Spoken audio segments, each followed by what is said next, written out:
At 6:30 a.m. the 27th of August at the African Development Summit in Addis Ababa, before hundreds of international journalists and dozens of world leaders, Ibrahim Traoré took a step almost unheard of in modern politics. He issued a bold public ultimatum to Israeli Prime Minister Benjamin Netanyahu. No hedging, no diplomatic sugarcoating, only unshakable resolve. Staring directly into the camera, Traore declared, "Mr. Netanyahu, you have 48 hours to apologize to Africa, or you will no longer be welcome here." It was not a threat of war. It was a strike of dignity, a statement so direct that the conference hall fell silent. Within minutes, clips of the moment began circulating across the world, igniting debates from Johannesburg to Washington. This was not just about one dispute between two leaders. It was about the respect Africa demands and the sovereignty it refuses to bargain away. This diplomatic earthquake did not begin with a speech.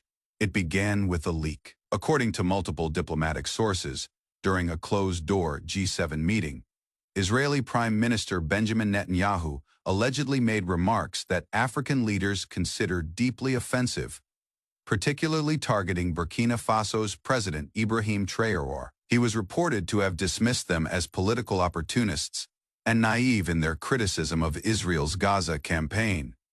Journalists and diplomats later confirmed that the language used behind closed doors was even harsher, including terms such as crude and militantly theatrical to describe Africa's response. Sources further indicated that Netanyahu even hinted at supporting IMF efforts to tighten debt recovery across African nations, a stance that further heightened diplomatic tensions. Beyond that, he was also said to have floated the idea of creating a new alliance under Western sponsorship, tied to the so-called Great Reconstruction 2030 Pact, a suggestion that immediately raised fears of a geopolitical restructuring that could sideline Africa's interests. When the leak broke, outrage swept across African media and social networks.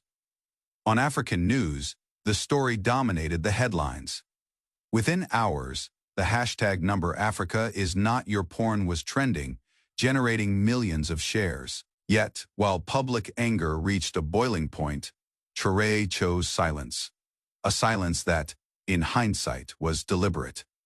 At the Addis Ababa summit, Traoré stepped to the podium with unwavering resolve and proclaimed Africa's dignity. "Mr. Netanyahu, Africa will not be your porn, nor the subject of debt chains or Western-sponsored experiments. This is not a game of alliances. It is a question of dignity. You have 48 hours to apologize, or you will no longer be welcome on this continent. Not in trade, not in diplomacy, not in the future of history." The room froze. Journalists stopped mid-keystroke. Delegates glanced at one another in disbelief. It was not a threat of violence. It was a challenge of dignity, a direct strike against the imbalance of power that had defined Africa's relationship with the West for decades. In that instant, Burkina Faso was no longer just a nation in West Africa. It became the epicenter of a global conversation about respect, sovereignty, and the future of African diplomacy. The 72-hour countdown began the moment Ibrahim Traoré stepped off the podium, and almost instantly the world reacted. Social media lit up across the continent and beyond. On Africa News, the story dominated the front page. The hashtag #AfricaIsNotYourPorn trended globally on X, TikTok, and Facebook, amassing millions of views within the first day. But the reactions weren't just online. From government offices to university campuses, the words of the president of Burkina Faso were repeated, dissected, and celebrated. For many Africans, this was not simply a diplomatic dispute. It was a rare, unfiltered moment of defiance against years of being sidelined in international decision-making. Support quickly poured in. South Africa's foreign minister reposted the viral clip, writing, "Finally, someone said it." The former Kenyan ambassador to the UN added on Twitter, "This is the future of African diplomacy, fearless and incorruptible." These messages showed that Traore's stance had won backing across political and ideological divides. Israel's reaction, by contrast, was muted. Netanyahu's office issued only a short, vague denial of the leaked remarks, avoiding any direct reply to Traore's ultimatum. Instead of easing tensions, this fueled them further. Analysts on African News said it confirmed what many Africans have long felt, that their concerns are too often brushed aside rather than addressed seriously. Within 24 hours, the story had grown beyond a headline. It became a rallying cry that united citizens, diplomats, and commentators. For the first time in years, African unity was not just an idea. It was visible, urgent, and real. And the momentum kept building across Africa. People embraced Traore's ultimatum as both a symbol and a turning point. In Burkina Faso itself, despite over 2 million people displaced by jihadist violence and more than 60% of the country outside direct government control, Traoré was seen as a figure of resistance and hope for unity. Public support for military rule has also surged under his leadership. A recent Afrobarometer survey showed 66% of Burkina citizens now accept military rule, compared to only 24% in 2012. His bold challenge to Israel's prime minister captured the imagination of youth and rural communities, who increasingly see him as a modern-day Thomas Sankara, a leader ready to restore dignity and independence for Burkina Faso and for Africa as a whole. On the international stage, President Traoré's name has become a symbol of open defiance against outside political pressure. Demonstrations in his support broke out not only in Ouagadougou, where thousands shouted, "Long live Captain Traoré," but also in cities with large African diaspora communities, such as London and Kingston. Protesters waved Burkina Faso's flag and carried banners demanding an end to foreign interference in African affairs. Inside Africa, commentators pointed out that Traoré's domestic reforms have strengthened his bold foreign policy. These reforms include nationalizing gold mines, building Burkina Faso's first gold refinery, and distributing tractors to farmers as part of a push for self-reliance. Still, the road ahead is fraught with danger. In the past year alone, more than 7,200 people have died from conflict in Burkina Faso, a steep rise compared to the 2,894 deaths recorded before Traoré took power. International human rights groups have also warned that forced conscription, arbitrary arrests, and the suppression of dissent could undermine his popularity if security and economic stability are not achieved. In this tense environment, Traoré's 48 hours ultimatum to Prime Minister Netanyahu was more than just a bold statement. It was part of a broader effort to redefine African diplomacy on Africa's own terms. For millions, that ticking clock became a lasting symbol, a demand for respect, dignity, and sovereignty that could reshape the continent's future. The ultimatum quickly spilled beyond diplomatic channels. Within hours, the political and social mood in Burkina Faso and across Africa shifted dramatically. In Ouagadougou, public squares filled with citizens showing support, holding banners reading, "Africa stands with Ibrahim Traoré and respect Africa." Student unions from Senegal, Ghana, and Nigeria issued joint declarations urging the African Union to stand with Burkina Faso, and even proposed economic and diplomatic measures against any nation that disrespects African sovereignty. This wave of civic mobilization carried clear political weight. In countries where people are often disengaged from politics due to disappointment with their leaders, the incident reignited a shared sense of purpose. Commentators across African media noted that it crossed religious, ethnic, and regional divides with leaders from Christian, Muslim, and secular states, all agreeing on one principle: African dignity is non-negotiable. In Burkina Faso, the impact was immediate. President Traoré, already popular for his nationalist message and reforms, saw his approval ratings rise sharply after the ultimatum. Opposition figures, once vocal critics of his military-led rule, now hesitated. fearing their criticism could be seen as unpatriotic. In a moment of national unity, the African Union, often accused of reacting too slowly, began urgent talks. Insiders said several states were preparing a joint response if Netanyahu failed to apologize within the 48 hours deadline. Still, analysts cautioned that high public expectations could be risky. If the ultimatum produced no concrete results, disillusionment might follow. But for now, the momentum was undeniable, reshaping Africa's political landscape in ways difficult to reverse. Beyond unity, Traoré's ultimatum sparked deeper debates. In several parliaments, lawmakers pushed to review trade agreements with Israel, arguing that no partnership could continue without mutual respect.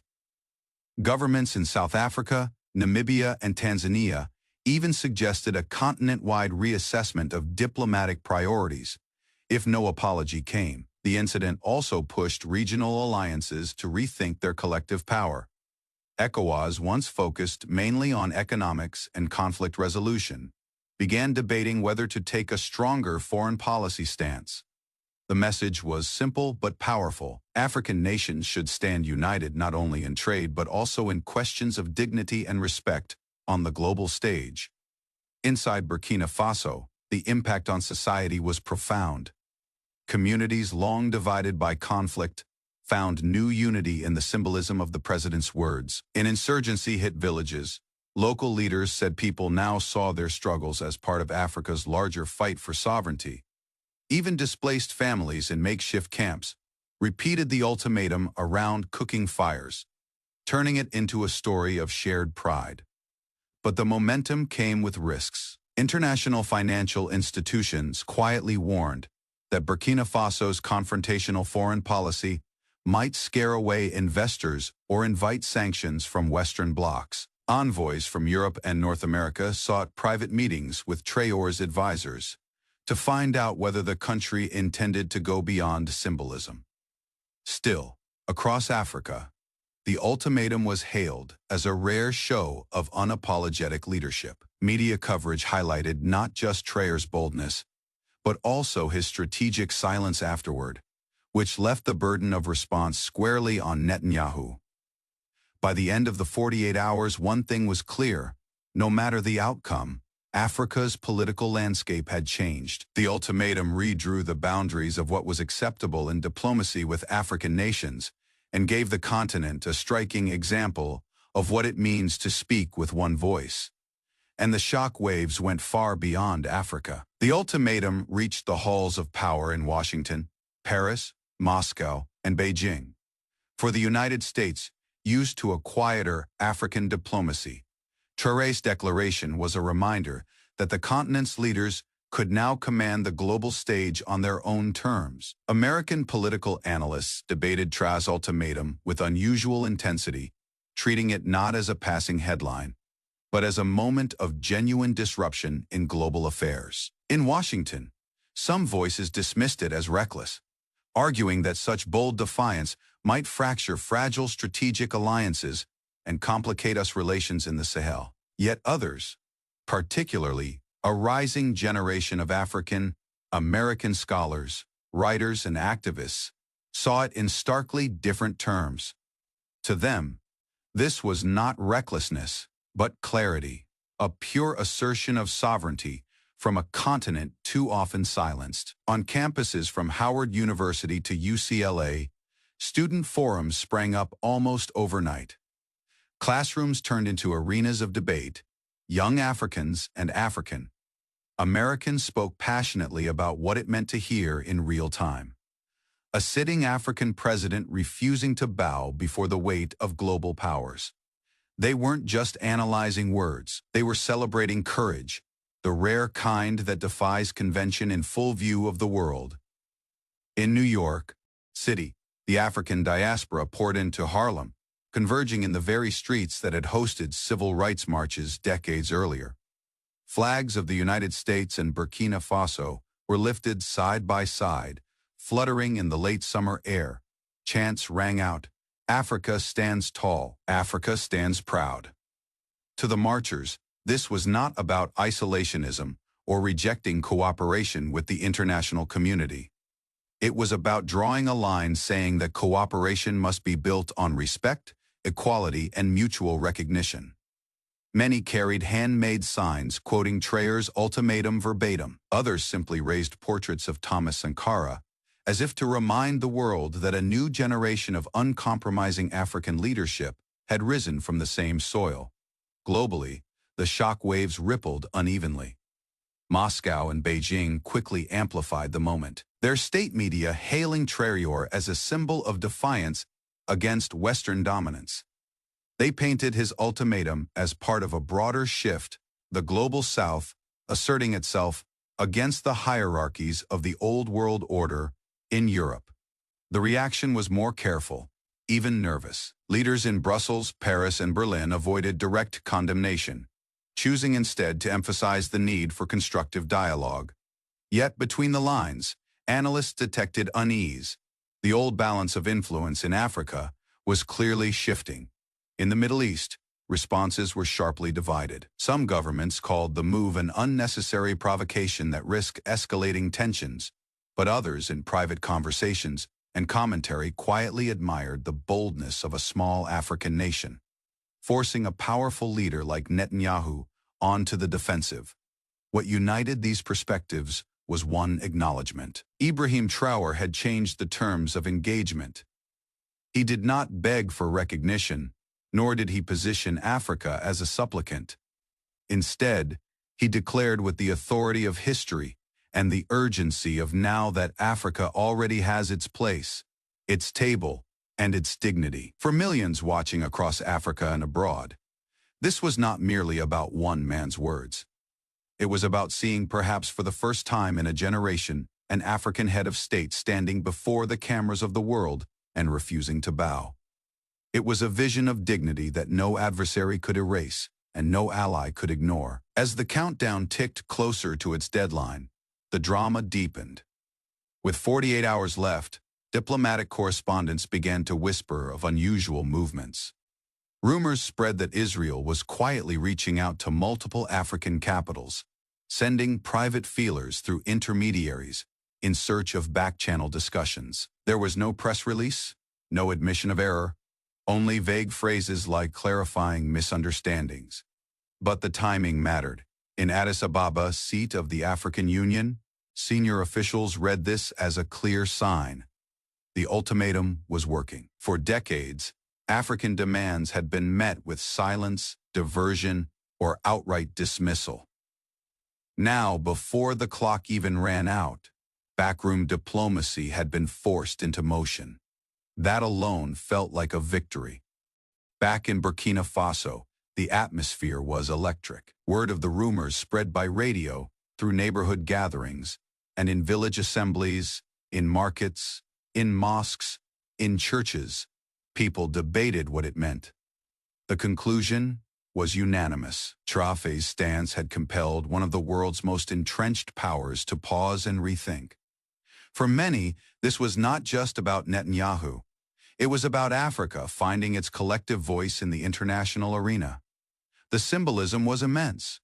Africa was no longer defending its image passively. It was actively shaping the conversation of global diplomacy for the first time in decades.